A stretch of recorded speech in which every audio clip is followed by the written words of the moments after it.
ETV YouTube channels లో మీ వ్యాపార ప్రకటనల కోసం ఈ నంబర్కి కాల్ చేయండి.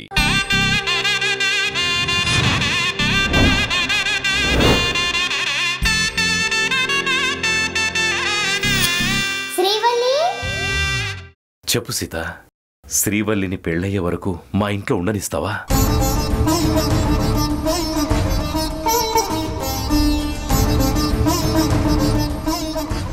నా కూతురు నాతో పాటే ఉంటే సంతోషంగా ఉంటుంది. అలాగే ఇన్నాళ్ళు తండ్రి ప్రేమకి దూరమైన శ్రీవల్లికి కూడా ఆనందంగా ఉంటుంది. ఏమంటావు సీత?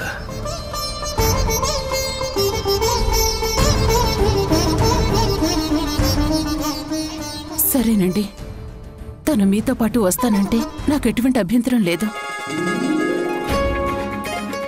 అమ్మా శ్రీవల్లి, మా ఇంటికి రావడం నీకు ఇష్టమేనా? చిచి, మా ఇల్లేంటమ్మా, అది నీ ఇల్లమ్మా. అక్కడికి రావడం నీకు ఇష్టమేనా తల్లి? ఇష్టమేనన్నా.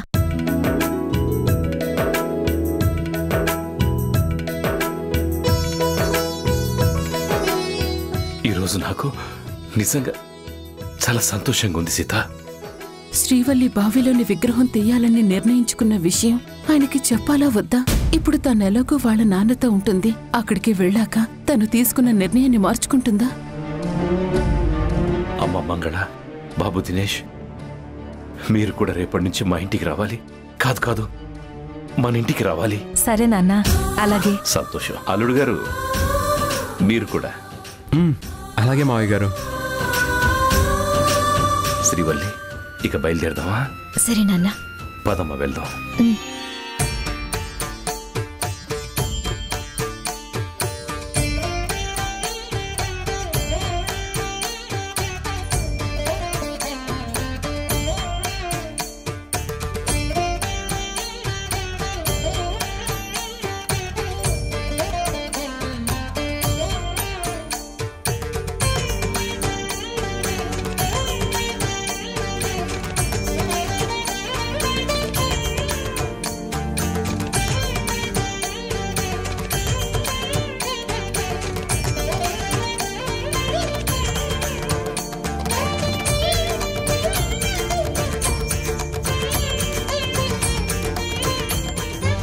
కేర్ఫుల్ గా చెక్ చేయి. మీ నాన్న కాదు, చూసి చూడనట్టుగా వదిలేయడానికి. నెక్స్ట్ ఎండీ చైర్లో కూర్చునేది శ్రీవల్లి. తను చాలా షార్ప్. మిస్టేక్ దొరికిందో తాట తీస్తుంది. నేను అకౌంట్స్ లో నెంబర్ 1. నా గురించి పక్కన పెట్టి తమరు జాగ్రత్తగా చూసుకోండి. నాన్నగారు కాదు, తప్పు చేసిన మళ్ళీ జాబ్ లో జాయిన్ చేసుకోవడానికి. శ్రీవల్లికి దొరికారు అంటే ఇక జాబ్ పర్మనెంట్ గా ఇంట్లోనే.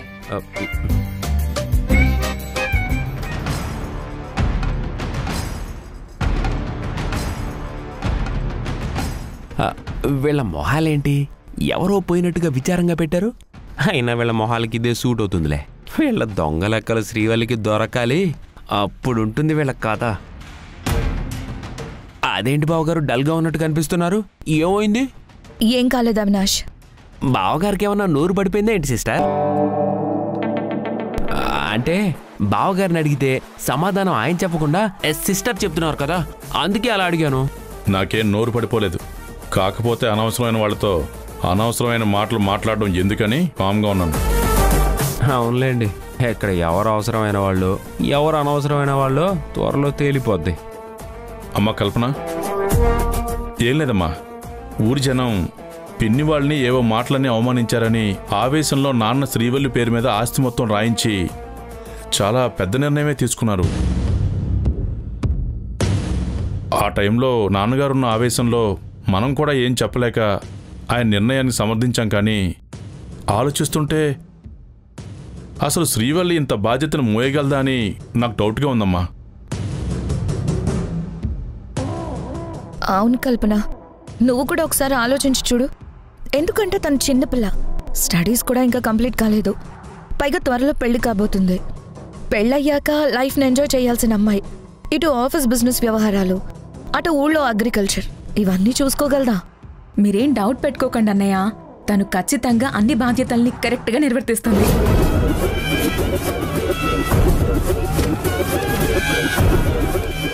ఎలాగో మనందరం తనతో పాటే ఉంటాం కదా, మనం తనకి అన్నింటిలోనూ హెల్ప్ చేద్దాం. నాన్నగారు కూడా అదే చెప్పారు కదన్నయ్య. ఓహో, ఇదే వీళ్ళ మొహాలు వాడిపోవడానికి కారణం. మామయ్య గారు ఆస్తి మొత్తం శ్రీవల్లి పేరు మీద రాసేసేసరికి వీళ్ళు జీర్ణించుకోలేకపోతున్నారు. వీళ్ళకి లోపల చాలా మండుతున్నట్టుంది. అందుకే రాత్రి నుండి బాగా చర్చించుకొని ఈ రూట్లో అడ్డుకునే ప్రయత్నం చేస్తున్నారన్నమాట.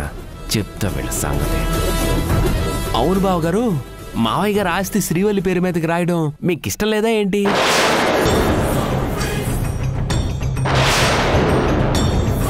అదేంటి అవినాష్ అలా అంటావు? మాకెందుకు ఇష్టం ఉండదు? మాకు ఇష్టమే. ఇష్టం లేకపోతే నిన్ను మేమెందుకు సమర్థిస్తాం? అంటే మీరు శ్రీవల్లి ఇంత పెద్ద బాధ్యత మోయగలదా అని డౌట్ ఎక్స్ప్రెస్ చేస్తూ అడుగుతున్నారు కదా, అందుకని నాకు మీ మీద డౌట్ వచ్చి అడిగాను సిస్టర్.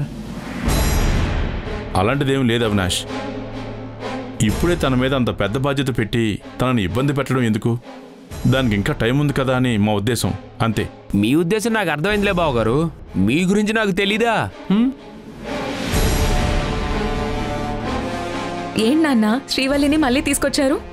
అమ్మ కల్పన, పెళ్ళయ్యే వరకు శ్రీవల్లి మన ఇంట్లో ఉండడానికి సీత ఒప్పుకుందమ్మా.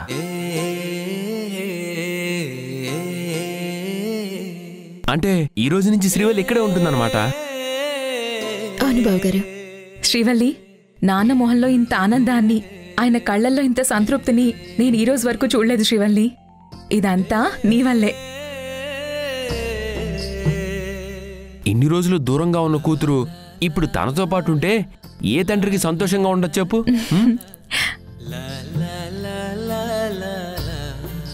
ప్రస్తుతానికి పెళ్లి వరకు అత్తయ్య గారు పర్మిషన్ ఇచ్చారు. పెళ్ళయ్యాక పర్మనెంట్ గా ఇక్కడే ఉండి మనకి లేడీ బాస్ అవుతుందన్నమాట కదా శ్రీవల్లి?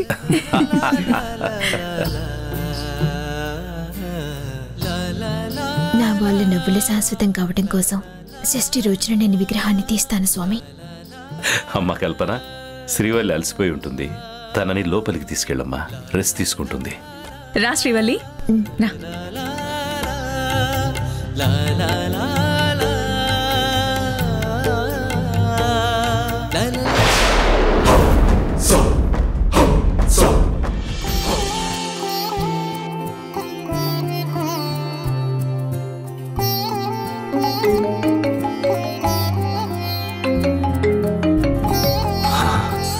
సీత, నా సీత నాకు ఫోన్ చేస్తుంది ఏంటి?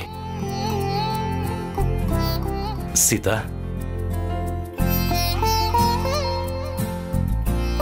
మౌనంగా ఉన్నావేంటి సీత? మాట్లాడు. నేను మీతో ఒక ముఖ్యమైన విషయం గురించి మాట్లాడాలండి. చెప్పు సీత, ఏంటది? అది ఫోన్లో చెప్పేది కాదు. అవునా? నేను బయలుదేరి ఇంటికి వచ్చేస్తాను. ఇంటికొద్దండి, నేను చెప్పిన ప్లేస్కి రండి, అక్కడ మాట్లాడుకుందాం.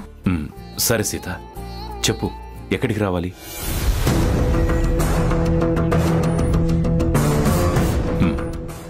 అలాగే సీత, తప్పకుండా వస్తాను. ఉంటానండి.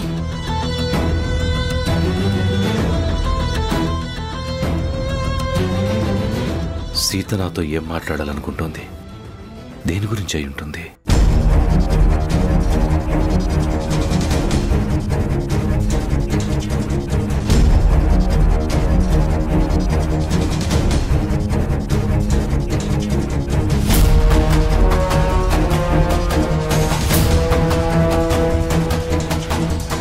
సీత, నేను ఇలాగైనా కలిసినందుకు నాకు చాలా ఆనందంగా ఉంది.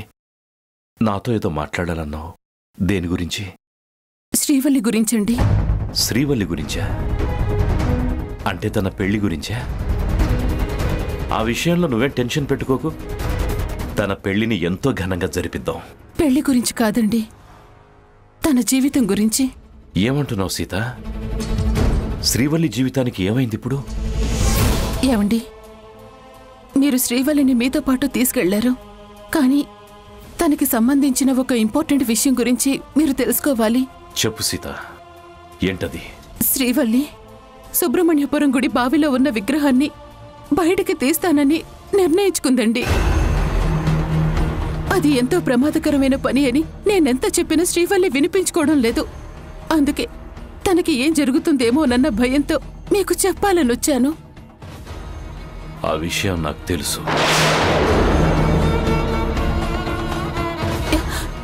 ఏంటి, మీకు తెలుసా? తెలిసి కూడా మీరంత ధైర్యంగా ఎలా ఉండగలుగుతున్నారు? కంగారు పడకు సీత, దాని గురించి ఆల్రెడీ నేను శ్రీవల్లితో మాట్లాడాను. అది చాలా ప్రమాదమని, ఆ ఆలోచన విరమించుకోమని కూడా చెప్పాను. శ్రీవల్లి కూడా ఆ విగ్రహం తీయనని చెప్పింది. లేదండి, శ్రీవల్లి అంత ఈజీగా తన నిర్ణయాన్ని మార్చుకోదు. తను చాలా దృఢ సంకల్పంతో ఉంది. మనం దూరంగా ఉండటానికి కారణం శాపం కాబట్టి బావిలో ఉన్న విగ్రహాన్ని తీస్తేనే మన ఫ్యామిలీకున్న శాపం పోతుందని అలా చెయ్యాలనుకుంటుంది. మనిద్దరినీ కలపాలనేది తన ఆశయమేండి. దానికోసం ఏ క్షణమైనా తను సుబ్రహ్మణ్యపురం వెళ్ళొచ్చండి. తన మొండితనం గురించి మీకు తెలియదండి. మనం అందరం కలిసి ఉండటం కోసం తన ప్రాణాలు పోతాయన్నా లెక్క చేయదు. నీ కూతురు మృత్యువు వైపు ప్రయాణిస్తోందని తన ముఖంలో స్పష్టంగా కనిపిస్తోంది. అంటే శ్రీవల్లి అలా సంకల్పించుకుంది కాబట్టి ఆ రోజు స్వామీజీ అలా చెప్పాడా? నో, ఎట్టి పరిస్థితుల్లోనూ అలా జరగకూడదు. శ్రీవల్లిని కాపాడుకోవాలి. శ్రీవల్లి గురించి నువ్వు భయపడకు సీత, నేనెప్పుడు తనని కనిపెట్టుకునే ఉంటాను.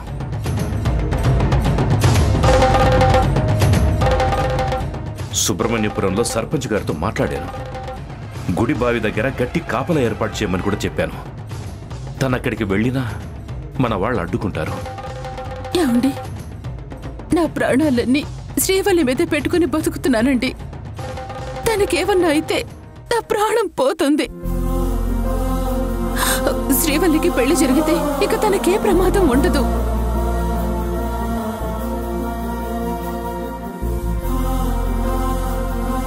బాధపడకు సీత, నేనున్నాను కదా, తనకి ఏం కానివ్వను. నువ్వు ధైర్యంగా ఉండు. మనకున్న సమస్యలు ఈ షష్ఠి తర్వాత తీరిపోతాయన్న కనిపిస్తోంది. లేదండి, శ్రీవల్లి విగ్రహం తీసి ప్రాణప్రతిష్ఠ చేసి ప్రాణత్యాగం చేస్తేనే మనకి శాప విమోచన కలుగుతుంది. అలా చేయడం నాకు ఇష్టం లేదు. మీకది చెప్పి మిమ్మల్ని ఇంకా బాధ పెట్టాలనుకోవడం లేదు. మన సమస్యలు తీరుతాయని నాకైతే అనిపించడం లేదండి. అయినా కూడా ఆ సుబ్రహ్మణ్యేశ్వర స్వామి మీద నమ్మకంతో ఉన్నాను. శ్రీవల్లి క్షేమంగా ఉంటే నాకంతే చాలండి. లేదు సీత, నువ్వు భయపడుతున్నట్టు ఏమీ జరగదు. నన్ను నమ్ము. మన సమస్యలకి పరిష్కారం ఏంటో నాకు తెలియదు సీత. అందుకే నేను ఒక పరిష్కారాన్ని చూసుకున్నాను. మన కుటుంబానికి ఉన్న శాపాన్ని పోగొట్టడానికి షష్ఠి రోజున ఆ బావిలో ఉన్న విగ్రహాన్ని నేనే బయటకు తీసి ప్రతిష్ఠించి స్వామివారికి నా ప్రాణాలర్పించి మన సమస్యల్ని దూరం చేయమని అర్థిస్తాను. ఎట్టి పరిస్థితుల్లో శ్రీవల్లి నా విగ్రహం తీయనివ్వను.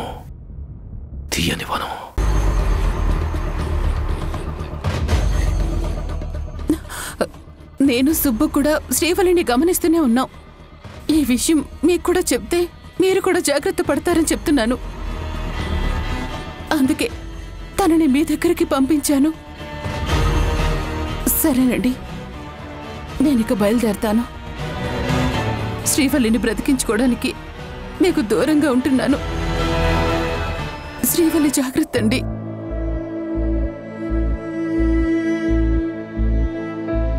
నువ్వు కోరుకున్నట్టే నీకు దూరంగా ఉంటాను.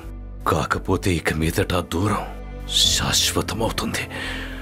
షష్ఠి తరువాత నేను ప్రాణాలతో ఉండను సీత. నా కూతురు పెళ్లి కూడా నేను చూడలేకపోతున్నాను. నా అదృష్టం అలా ఉంది. నువ్వే అందరినీ జాగ్రత్తగా చూసుకోవాలి.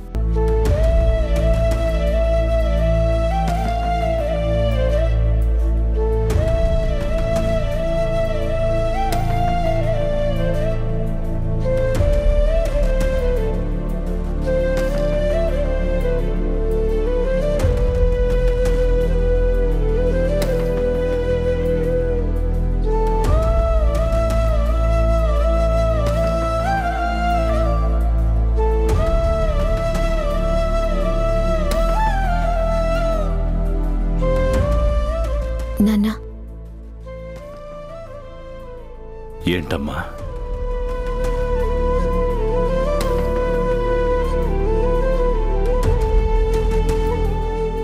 ఏంటమ్మా ఇది?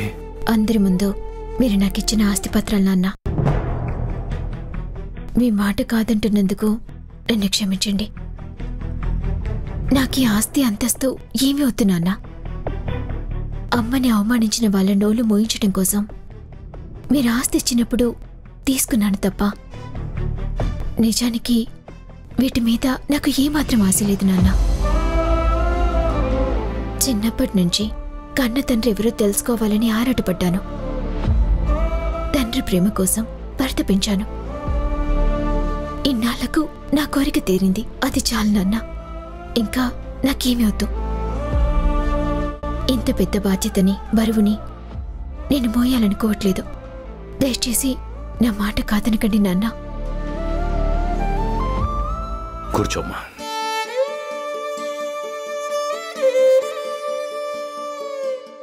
అలాగే అమ్మా, నీ ఇష్టం.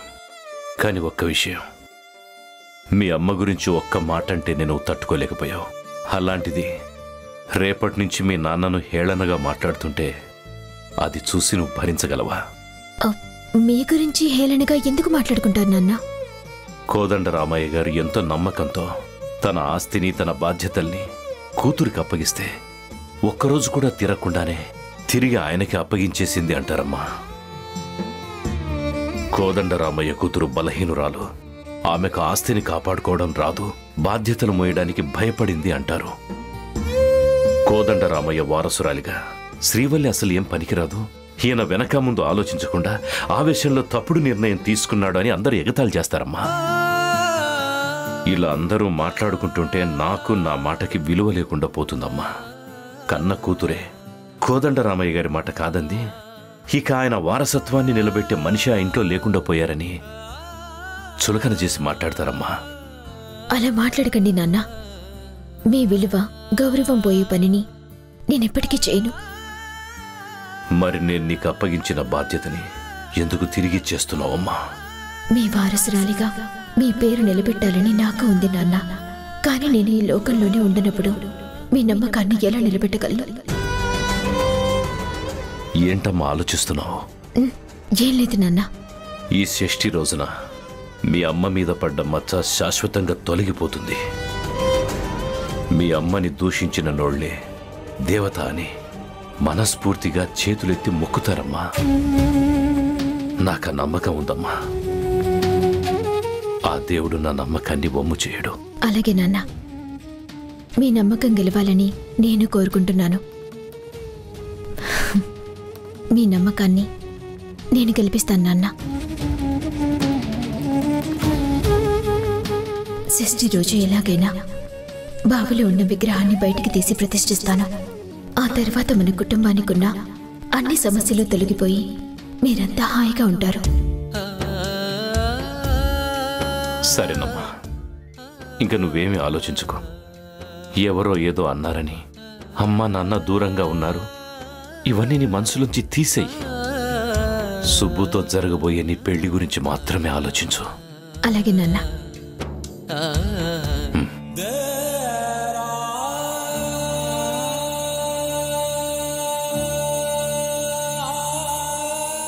మీ అమ్మ నాకంతా చెప్పిందమ్మా.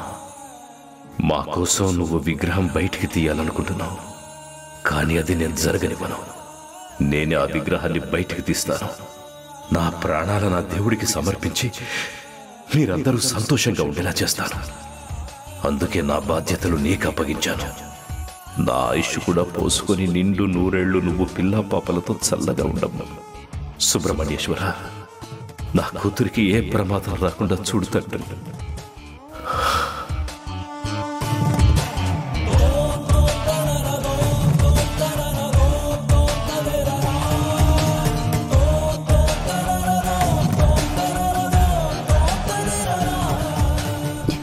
నాన్న, నేనిక్కడికి వచ్చినందుకు, మీతో పాటు ఉంటున్నందుకు చాలా సంతోషంగా ఫీల్ అవుతున్నాను.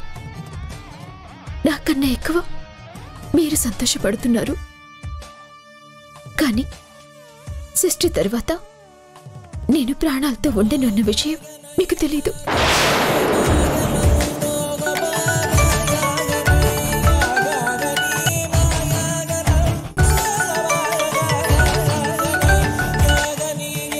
ఏంటి సుబ్బు? హలో మేడం గారు, రేపు మీ అపాయింట్మెంట్ కొంచెం ఇస్తారా? అపాయింట్మెంట్ ఏంటి? అంటే ఇప్పుడు మీ రేంజ్ మారిపోయింది కదా మేడం. మేడం ఏంటి కొత్తగా? అయినా ఇప్పుడు నా రేంజ్ మారింది. అదే మేడం, ఇప్పుడు మీరు కోదండరామయ్య గారి కోట్ల ఆస్తికి వారసురాలు. ఆయన కంపెనీలకి ప్రొపరేటర్ కదా. మరిప్పుడు మిమ్మల్ని కలవాలంటే ఖచ్చితంగా పర్మిషన్ తీసుకోవాలి. అందుకే అపాయింట్మెంట్ అడుగుతున్నా. దొరుకుతుందా మేడం? నీకు అసలు బుద్ధిందా సుబ్బు? నువ్వు నా గురించి ఏమనుకుంటున్నావు? నాకేదో డబ్బు వచ్చేసింది, నేను ఆస్తిపరురాల్ని అయ్యాను అనుకుంటున్నావా? ఇక నా స్టేటస్ మారిపోయింది, నా రేంజ్ వేరే అనుకుంటున్నావా? అదిగా శ్రీవల్లి, నేను ఆ ఉద్దేశంతో అనలేదు. ఏదో క్యాజువల్గా సరదాగా అన్నాను అంతే. ఏంటి సరదా? ఆయన నువ్వు సరదాగా అన్నట్టు లేదు. నాకు ఆస్తి వచ్చింది కాబట్టి ఆ ఆస్తిని నాతో పాటు నువ్వు కూడా అనుభవించొచ్చు అన్న ఆలోచనతో అన్నట్టుంది.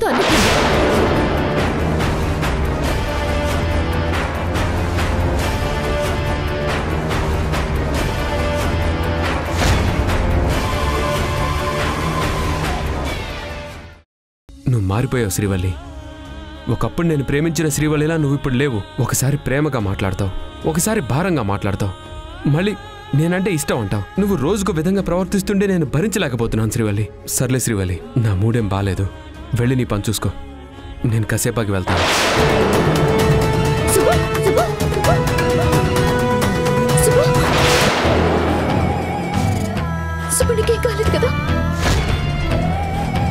ఈటీవీ విన్ యాప్ రోజుకి కేవలం రూపాయి మాత్రమే. ఇప్పుడే ఈటీవీ విన్ యాప్ డౌన్లోడ్ చేసి సబ్స్క్రైబ్ చేయండి.